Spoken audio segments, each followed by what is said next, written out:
everyone. Today we are learning Python Pandas data frames. These data frames are a data structure of Python Pandas. As we are knowing, CBSE in Informatics Practices in Unit 1, CBSE has given us data handling using Pandas and data visualization. Under this topic, there is one topic, data handling using Pandas 1. In Pandas 1, we have to learn about series and data frames. So series we have already covered. Now we are starting with the data frames. Under data frames, we will learn how to create a data frame. So before creation, you will know what is actually a data frame and why we are using this data frame. So we will create a data frame from dictionary of series, list of dictionaries, text or CSV files, display. This is one topic, and there is one more topic, iteration, operations on rows and columns, add, select, delete, rename rows and columns, head and tail function, and indexing using labels. So these are two sessions actually. In first session we learned what is a data frame, how we are creating it, and in second session we are learning about the iteration and other operations of rows and columns. Now to begin with, we have to know what is a data frame. So when we talk about data frame, it always makes you in your mind a picture where you are thinking of a tabular data. Tabular data means like if you are storing your class list with the marks entry of the students of Unit 1 of all subjects. So if we see that kind of information that we have to store inside a table-like structure, and wherever we want to store any table-like structure, that means in terms of row and columns, we have to use this data structure data frame. So this data structure is nothing but actually the arrangement of data. So that arrangement of data should be in form of rows and columns. Now why this data frame we are learning, or what is the need of doing this data frame? This data frame is actually for manipulating the data in the easiest way, because tabular data is always easy to manage. There are certain columns where certain headings are written, then under that those headings some entries are being done. So we can easily add anything, which we will remove anything. Then we are replacing those columns and the indexes also. We can add some more columns, more rows, some more information you can add, you can delete, or you can later on you want to add some more information, that also you can do. Then that data can also be converted in some other shapes also. So there is one more feature that we can reshape the data also. So to begin with, what is a data frame? This is a structure shown where you find a tabular data in which if we'll see, there are some headings given like name, age, gender, marks. These headings are known as columns.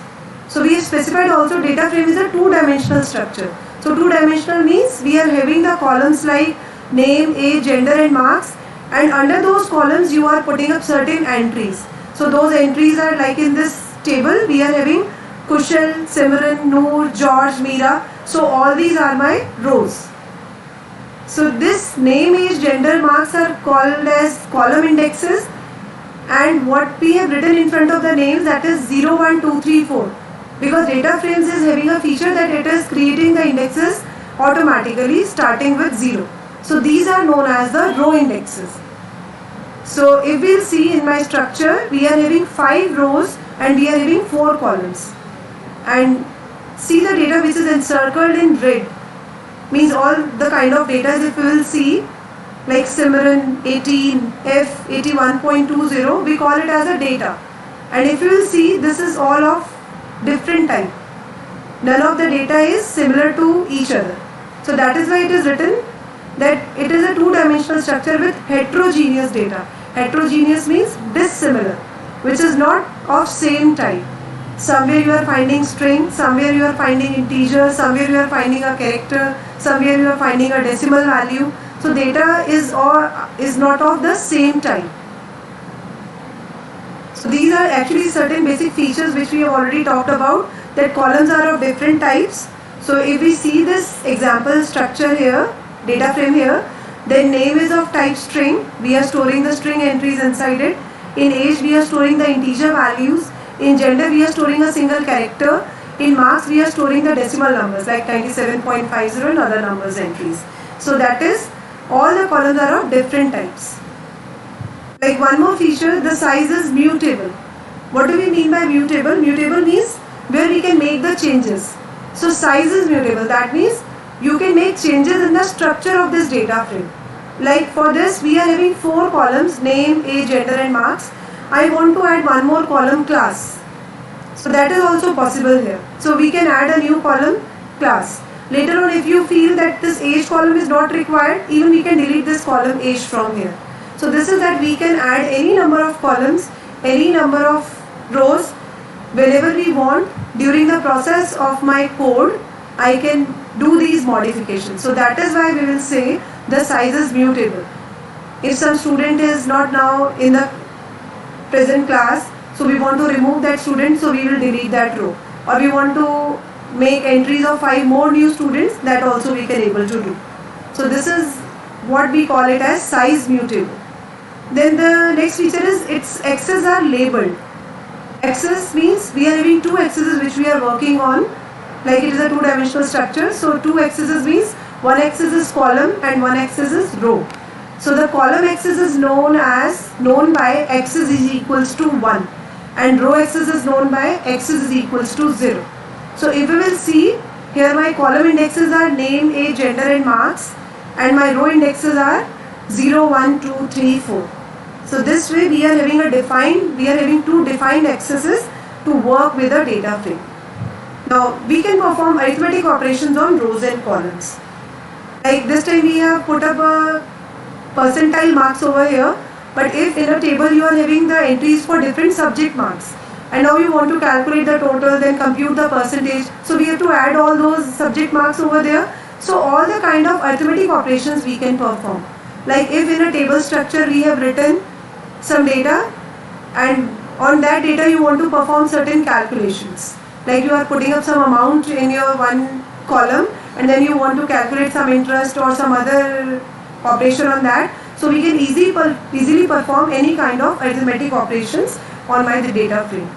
Then the total number of elements in a 2-dimensional array, 2-dimensional array means we are talking about a data frame, is determined by multiplying number of columns and number of rows. If we will see in this data frame, we are having 4 columns, name, age, gender, marks, and we are having 5 rows which are represented by index 0, 1, 2, 3, 4. So if we want to calculate that how many total values are stored inside my data frame, we simply multiply these 2 values. That means number of columns multiplied by number of rows. That is 4 multiplied by 5, and we get the answer as 20. So that means we are having 20 entries in my data frame. So after completing this session 1, we will able to learn about many things about a data frame.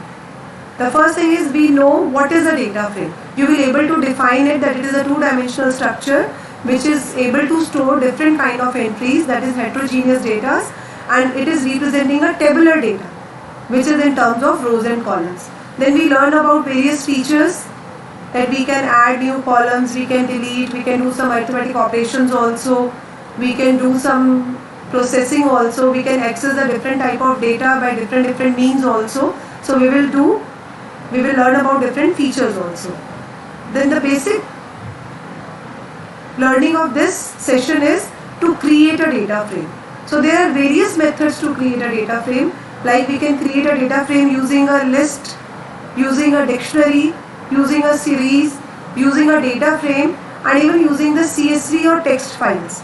So we are going to learn all these methods. Rather, in a CBSE syllabus, they are more emphasizing on creating data frames from dictionary of series, and creating data frames from list of dictionaries, and creating data frames from text or CSV files. So that you will able to understand in terms of the question asked in the exams, but we are learning all different types of methods in today's session, that how can we create a data frame. Then how to display a data frame, how actually when we visualize how it actually appears on the screen, or if we do the selective processing, if we not want to see the complete data frame, only a selective part of the data frame, so we can do that part also. And even we can learn various attributes of data frame. Attributes means various operations which we can perform, by which we will know the size of a data frame, we will know the shape of a data frame, we will know about the row indexes and column indexes. We are having certain built-in attributes with the data frame itself, which will be telling us all the details of the data frames. So let's begin with today's session to learn about what is a data frame and how actually we are creating a data frame. Thank you.